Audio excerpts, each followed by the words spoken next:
In my recent video on building the perfect 100-bottle wine cellar with a budget of $5,000, I allocated 24 bottles, around $2,600 in total, to what I consider the most exciting category in the cellar: future icons. Future icons aren't the wines you buy for tonight. They are the bottles you quietly put away, knowing that one day they will become part of a memory. Not because they are the most expensive wines you can buy, but because they combine pedigree, character, and the ability to reward patience for many years to come. They are also the bottles that remind you why you started collecting in the first place. After decades of collecting, making mistakes, and discovering which wines genuinely reward both drinking and aging, these are 6 future icons I would happily buy again if I were building a wine cellar today.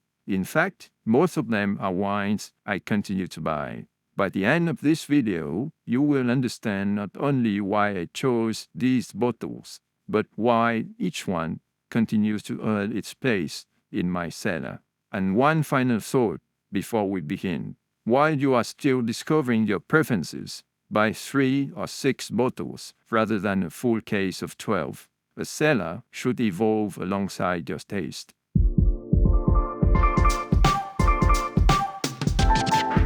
Here are 6 examples from my cellar. Pauillac, Château Pontet-Canet. If I had to recommend one Bordeaux around the $100 mark that consistently performs above its classification, Pontet-Canet would be very close to the top of my list. From its beginnings in 1725 under Jean-François de Pontet to its acquisition by Henri in 1865, Pontet-Canet has long been one of Pauillac's historic estates. The Tesson family took over in 1975, but it was Alfred Tesson's bold decision in 2004 to convert the estate to biodynamic and organic farming that transformed its reputation. Pontet-Canet became the first major classified growth in Bordeaux to fully embrace this philosophy.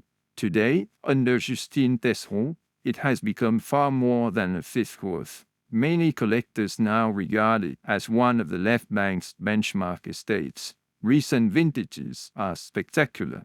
Red and black fruits, tobacco, graphite, spice, earth, and delicate floral notes lead into a wine that's concentrated without ever feeling heavy. What impresses me most is the freshness. It gives the wine tremendous energy and carries the fruit through an exceptionally long, silky finish. Powerful, refined, and built for decades, this is one of the wines I continue buying without hesitation. The 2020 vintage is around $130. Nuit Saint-Georges, Premier Cru, Les Pruliers, Domaine Henri Gouges. If you think Nuit Saint-Georges only produces powerful rustic wines, Domaine Henri Gouges may change your mind. Henri Gouges founded the domain in 1920 and began bottling his own wines in 1933. One of the largest landowners in Nuit Saint-Georges, he played an important role in Burgundy's classification system and, demonstrating remarkable integrity, argued against granting Grand Cru status to any vineyards in Nuit to avoid a conflict of interest. Today, the 14.5-hectare estate is run by his great-grandsons, Grégory and Antoine Gouges. Les Pruliers is a 7.7-hectare Premier Cru located on the southern hillside of Nuit Saint-Georges at around 250 meters altitude, planted on rocky scree soils. Its name comes from Pruliers, the local word for rowan trees that once grew here before vines replaced them. Domaine Gouges owns 1.8 hectares, planted with vines averaging around 50 years of age. Recent vintages have become noticeably more refined, while remaining unmistakably true to their appellation. Dark berries, sweet spices, damp earth, forest floor, and violets rise from the glass before giving way to a mineral-driven palate supported by vibrant energy and beautifully judged structure. The balance between purity of fruit, freshness, and classic Nuit Saint-Georges backbone make this one of the domain's most compelling wines. The 2016 vintage is around $100. Bon Premier Cru, Clos Mouches, Joseph Drouhin. If there is one wine that consistently reminds me not to overlook Beaune, it's Clos Mouches. Situated at the southern end of the Beaune appellation, next to Pommard, Clos Mouches is a 25.2-hectare Premier Cru planted on rocky soils of clay, limestone, and marl, with an east-southeast exposure. It was one of Maurice Drouhin's first vineyard purchases during the 1920s and remains one of the domain's flagship vineyards today. Joseph Drouhin owns the largest holding, 14 hectares, split equally between Pinot Noir and Chardonnay. The vineyard takes its name from the beehives that once stood here, with mouches à miel, or honey flies, giving rise to the name Clos des Mouches. The nose combines sweet dark berries, black cherry, fresh thyme, subtle smoke, game bird, and espresso. On the palate, the wine is deep, pure, and wonderfully focused, with a core of dark fruit supported by fine tannins and impressive mineral precision. This isn't the most delicate expression of Beaune. Instead, it offers remarkable substance, energy, and character while remaining beautifully balanced. A wine that continues to reward both patience and curiosity. The 2019 vintage is around $115. Toro, Pintia, Tempos, Vega, Sicilia. If you have dismissed Toro as producing wine that are simply big and powerful, Pintia deserves your attention. Convinced of the region's potential, the Alvarez family of Vega, Sicilia began buying vineyards in Toro in 1996, around 100 kilometers downstream from Ribera del Duero. Their 96 hectares sit around 700 meters altitude on sandy, pebbly soils over clay, in a region known for freezing winters and scorching summers. The grape here is 100% Tinta de Toro, the local thick-skinned clone of Tempranillo. After 4 years of research, replanting, and refinement, the first vintage of Pintia was released in 2001. Recent vintages show just how successful that work has been. Ripe berries, cedar, lavender, smoke, and subtle citrus lead to a wine that's generous and concentrated without ever becoming overbearing. Layers of red and blue fruit, spice, and gentle vanilla are supported by bright acidity and choky tannins that give the wine freshness and shape. Given Toro's naturally powerful style, the achievement here is balance. It has all the richness you would expect, but also the elegance and energy that make you want another glass. The 2020 vintage is around $105.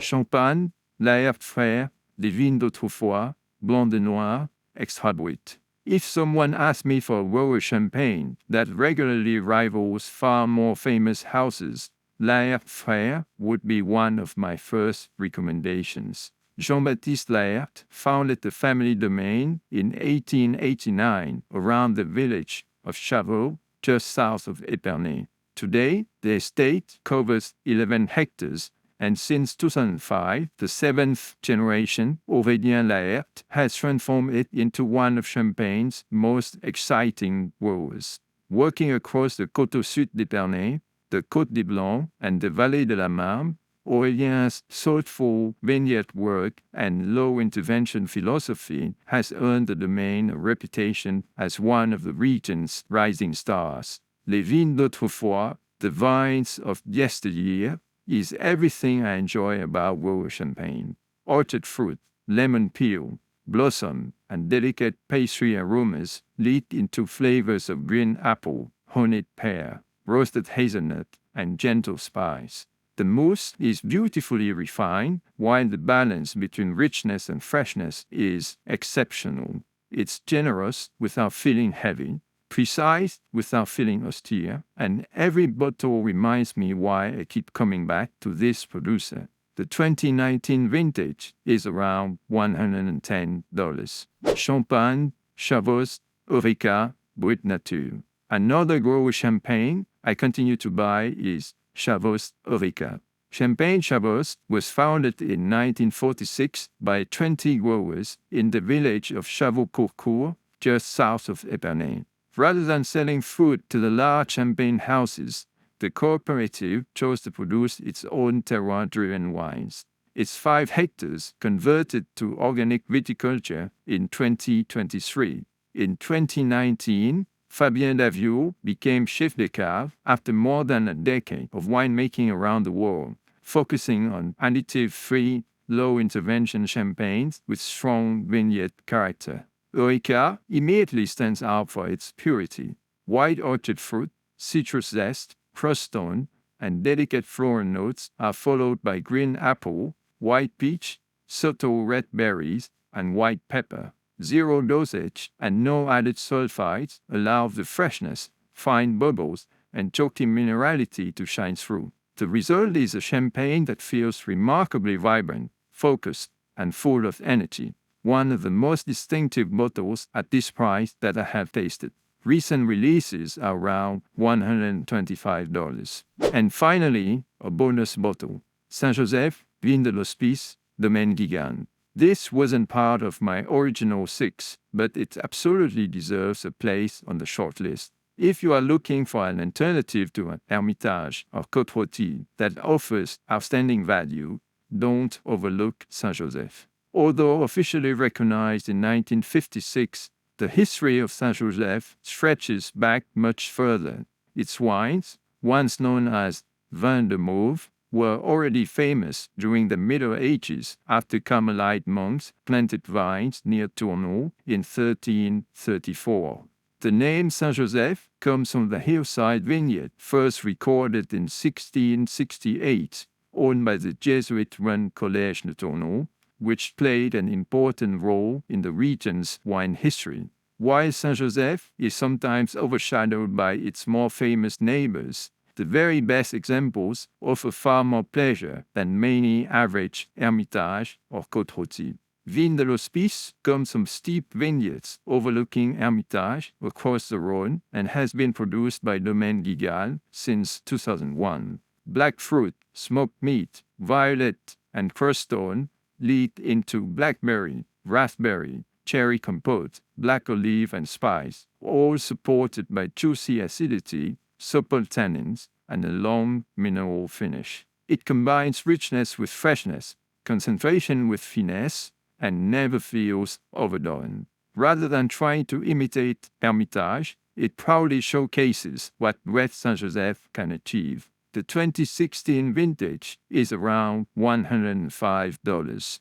These are the future icons that continue to earn their place in my cellar. They are not simply wines I admire. They are bottles I continue to buy because they have consistently rewarded patience over many vintages. What I have learned over the years is that this part of the cellar isn't about buying the most expensive wines you can afford. It's about buying wines that you will genuinely look forward to opening 5, 10, or even 20 years from now. These bottles mark birthdays, anniversaries, and unforgettable dinners with family and friends. They are the wines that remind you wine collecting is such a rewarding hobby. Of course, these are simply the future icons that I have chosen from my own cellar. There are countless other producers and regions that could easily deserve a place here, and I would love to explore many of them in future videos. If you were building your own collection of future icons, I would love to hear which bottles you would include in the comment section below.